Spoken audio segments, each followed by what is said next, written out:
მოგესალმებით მეგობრებო, ვიწყებთ საგარეო ურთიერთობათა კომიტეტის სხდომას, რომელიც დღეს იქნება ძალიან ხანმოკლე, იქიდან გამომდინარე, რომ გვაქვს ერთადერთი საკითხი, საორგანიზაციო საკითხი. ჩვენ დღეს ვირჩევთ თავმჯდომარის პირველ მოადგილეს.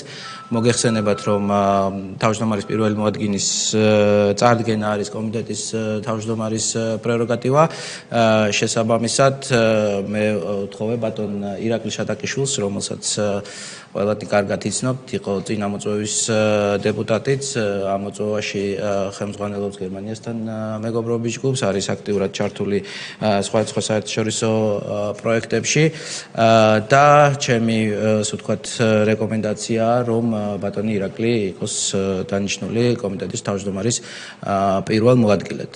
შესაბამისად, გთხოვთ მხარდაჭერას ამ საკითხში და კენჭისყრაზე ვაყენებ კომიტეტის თავმჯდომარის პირველ მოადგილედ ბატონი ირაკლი შატაკიშვილის არჩევის საკითხს. ვინ არის მომხრე?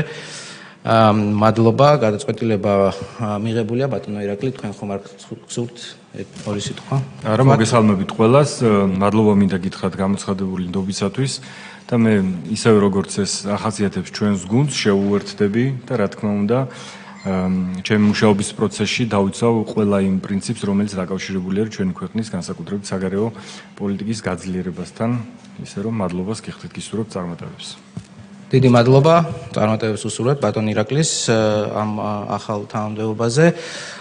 ჩვენ აგრეთვე ბარემ გეტყვით, რომ მომავალ კვირაში გვექნება კიდევ ერთი კომიტეტის სხდომა, განსახილველი არის რამდენიმე საკითხი, შესაბამისად უახლოეს ვადებში გაცნობებთ ზუსტად როდის და რომელ საათზე ჩაინიშნება კომიტეტის სხდომა. მეტი საკითხი დღეს არ გვაქვს, შესაბამისად ამით კომიტეტის სხდომა დასრულებულია და შეგვიძლია გადავინაცვლოთ უკვე ბიუროზე. დიდი მადლობა.